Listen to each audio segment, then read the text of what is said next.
alamisa ye janvier kalo tile 29 san 2026 an minnu sɔgɔlen no Mali kunnafoni na su ani tile an ka foli bɛɛ lajɛlen aw bisimila Mali kunnafoni kɔnɔna na bamanankan kunnafoni kɛnɛ kan.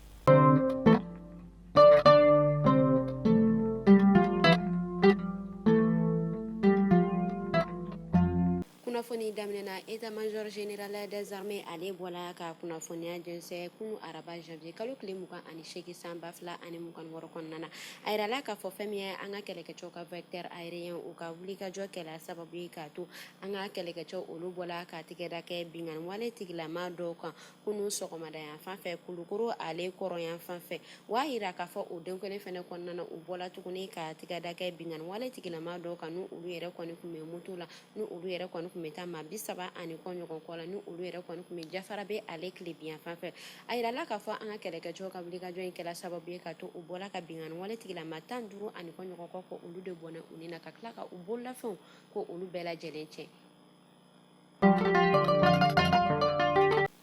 Bolodi ɲɔgɔnma min bɛ an ka ba Maliba ani Guinée ɲɔgɔn cɛ walasa halisa ko o tɔ sinsin a yirala k'a fɔ fɛn min ye an ka jamana ale bɔla ka hectare 10 ɲɔgɔn kɔ ko o ta ka a di Guinée jamana ma yɔrɔ min ni ale bɛ Tomodo Kumakara fɛ kɛrɛnkɛrɛnnenya la bɛn ka di ale commune rurale la u y'a yira k'a fɔ yɔrɔ in bɛ Bamakɔ ale ni Koro Mali de furancɛ la yɔrɔ in kɔni bɛna ta ka a suganti ka kɛ entreposage des marchandises et de la construction d'infrastructures logistiques et de transport ye yɔrɔ min na n'u bɛna taa minɛnw bila ni yɔrɔ kofɔta ninnu kɔnɔna na u ka nin wulikajɔ yɛrɛ kɔni kunba ye min ye o de walasa bolodi ɲɔgɔnma min bɛ ni jamana fila ni ɲɔgɔn cɛ o tɔ bɛ se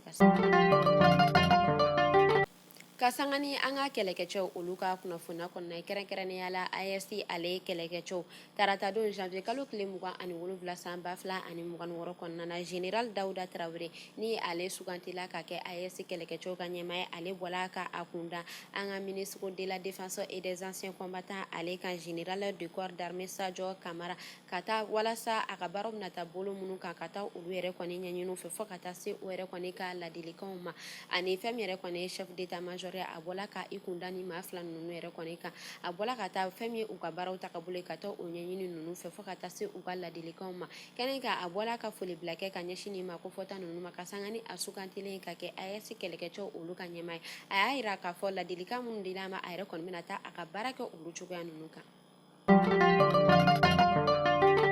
Semaine numérique ka sanga ni ale okumu kɔnɔna ye fɛn min ye ORTM fɔ ka taa se AMAPUMA ani ANCD fɔ ka taa se kunnafonidilaw olu ka kalandenw ma a yirala k'a fɔ o ma 40 kɔ ɲɔgɔn kɔ olu bɔla ka tile kelen formation kɛ formation min ni o ɲɛsinnen don DIFIC ma walasa ka kunnafoni kolon ko olu kɛlɛ ka bɔ bɔlɔlɔsiraw sanfɛ kɛrɛnkɛrɛnnenya la kunnafoniya minnu ni olu bɛ se ka na ni ɲɔgɔn faamuyabaliya ye jamana kɔnɔna na baara ninnu yɛrɛ kɔni ko kɔnɔma don la Internet Society ale maaw fɛ. Haute autorité de la communication HAC ale bɔla ka fara ɲɔgɔn kan kɛ fara ɲɔgɔn kan min ni o ɲɛsinnen don web media ale maaw ma fɔ ka taa se arajo ma kunnafonidila minnu ni olu ka baara bɛ kɛ bɔlɔlɔsiraw kan ɲɔgɔn dalajɛ yɛrɛ kɔni kɛla o de kan walasa olu ka baaraw bɛ kɛ cogo min na ani sariya kura minnu talen no olu ka baara bɛ kɛ olu sariya ninnu kɔnɔna na cogoya min na o hukumu de la u yɛrɛ kɔni bɔla k'u ta to olu ka wari minnu ni u bɛ sara san kɔnɔna na o y'a yira k'a fɔ danfaraba o bɛ na don olu ni arajo kuraw fɔ ka taa se web media kuraw olu ka baara ni ɲɔgɔn cɛ. An bɛ taa segukaw olu fɛ yen nɔ a yirala k'a fɔ fɛn min yɛrɛ kɔni ye segu ale ye IFM kalandenw ye kabi tarata don janvier kalo tile 27 san 2026 kɔnɔna na olu yɛrɛ kɔni bɔla ka ɲɔngirili kɛ u ka kalan na ka sababuya kɛ u b'a yira k'a fɔ fɛn min yɛrɛ kɔni u ka kalo 4 ani kɔ ɲɔgɔn kɔ bourse ye ko o yɛrɛ kɔni ma sara fɔ ka taa se turso ma o hukumu de kɔnɔna na ni ma ko fɔta ninnu u yɛrɛ kɔni bɔlen n'u ka kalan jɔ u b'a yira k'a fɔ u yɛrɛ kɔni tɛna kalan daminɛ fɔ u ka laɲiniw olu ka sabati. An bɛ taa Tomorakaw olu fɛ yen nɔ ni ale bɛ Usubi Janya ale commune fɛ a yirala k'a fɔ fɛn min yɛrɛ kɔni ye taji sɔngɔ ye o yɛrɛ kɔni jiginna olu fɛ yen nɔ ni o litiri yɛrɛ kɔni bɛ feere 240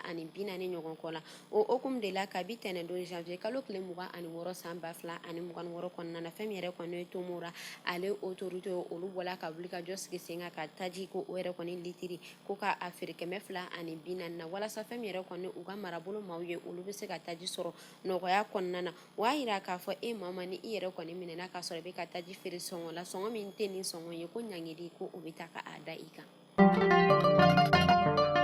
Maliyɛnw donc a y'a fɔ ko tare k'a sababuya kɛ aw ye fɛn min laɲini tunga lafiya fɛ a ye o waleyaw ye. Tunga lafiya ale ka programme kura ni o ye logement sociaux ye i sigilen bɛ Mali kɔnɔ walima i sigilen bɛ jamana ale kɔ kan i sen bɛ se ka ye tunga lafiya ka ni logement sociaux ye ale la i dan ye dɔrɔn i ka kɛ sarata baara la. Tunga lafiya ka ni logement sociaux ye a bɛna kɛ Banankɔrɔni, Kabala ale ni Jalakɔrɔbugu n'i b'a fɛ i sen ka ye a la numéro de téléphone ta i ka message bila WhatsApp kan i tɔgɔ ni jamu ka o bila n'i ka dossier tɛmɛna dɔrɔn tunga lafiya b'i ka so jɔ k'a ban pewu k'a clé d'i ma i bɛ tunga lafiya ka wari sara a ye dɔɔni dɔɔni ni madame Sisoko Zenab Tesaga Sanogo tɛ jɔn de bɛ se ka nin kɛ aw ye. Tunga lafiya ale nana maliyɛndenw lafiyali ni tungarankew olu lafiyali kama soko la maliyɛn kelen so kelen ba Maliba ale kɔnɔna la. An bɛ taa Mɔptikaw olu fo yen nɔ kɛrɛnkɛrɛnnenya la u ka marabolo min bɛ yen nɔ ni ale bɛ wele ko Yuwaru a yirala k'a fɔ an bɛ wagati min na i n'a fɔ sisan nɔ fɛn min yɛrɛ kɔni ye bolimafɛnw ye min bɛ tali kɛ mansimafɛnw na k'a daminɛ moto la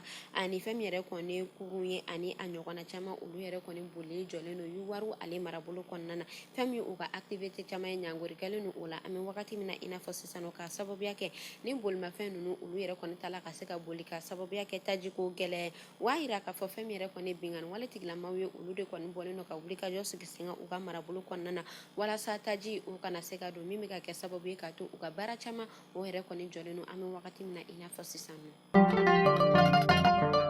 An bɛ taa kɔkan kibaru la kɛrɛnkɛrɛnnenya la Niger kunu arabadon janvier kalo tile 28 san 2026 sufɛyan fan fɛ a yirala k'a fɔ Niger ale aéroport Jori Amani ko fɛn min yɛrɛ kɔni ye mugutikan cɛjugu o yɛrɛ kɔni kun wogolobalen don kosɛbɛ o marabolo ko fɔta in kɔnɔna na nka a yirala k'a fɔ fɛn min yɛrɛ kɔni u ka finitigilakaw ye olu yɛrɛ kɔni bɔla ka se sɔrɔ nin yɔrɔ ko fɔta in na ko cɛni foyi o yɛrɛ kɔni ma kɛ nin yɔrɔ ko fɔta in kɔnɔna na ko wa ko situation ko a yɛrɛ kɔni contrôlenen don u ka lakana tigilamɔgɔw fɛ o y'a yira k'a fɔ an bɛ wagati min na i n'a fɔ sisan nɔ ko mankan o yɛrɛ kɔni sumanen don nin marabolo ko fɔta in kɔnɔna na ko wa ko lakana ko o yɛrɛ kɔni sinsinlen don ye kosɛbɛ. Halisa an bɛ to Nigɛra ale ye kunnafoniyaw kɔnɔna na kunu araba janvier kalo tile 28 san 2026 kɔnɔna na fɛn min yɛrɛ kɔni ye Algérie ale dugu jukɔrɔ ko fɔ ka taa se u ka tajiko minisiri ma Mohamed Arkab a yirala k'a fɔ ale bisimilala Niger ale jamana ɲɛmɔgɔ fɛ général Abdramane Chani o y'a yira k'a fɔ a ka tagali yɛrɛ kunba ye min ye o de ye walasa baaraɲɔgɔnya min bɛ u ni ɲɔgɔn cɛ halisa ka taa o tɔ sinsin kɛrɛnkɛrɛnnenya la u ka projet min ni o yɛrɛ kɔni bɛ boli pétrole ko kun kan ko ma fɔ ka taa se gazi ani a ɲɔgɔnna caman ma walasa o baara in ale tɔ bɛ se ka sinsin.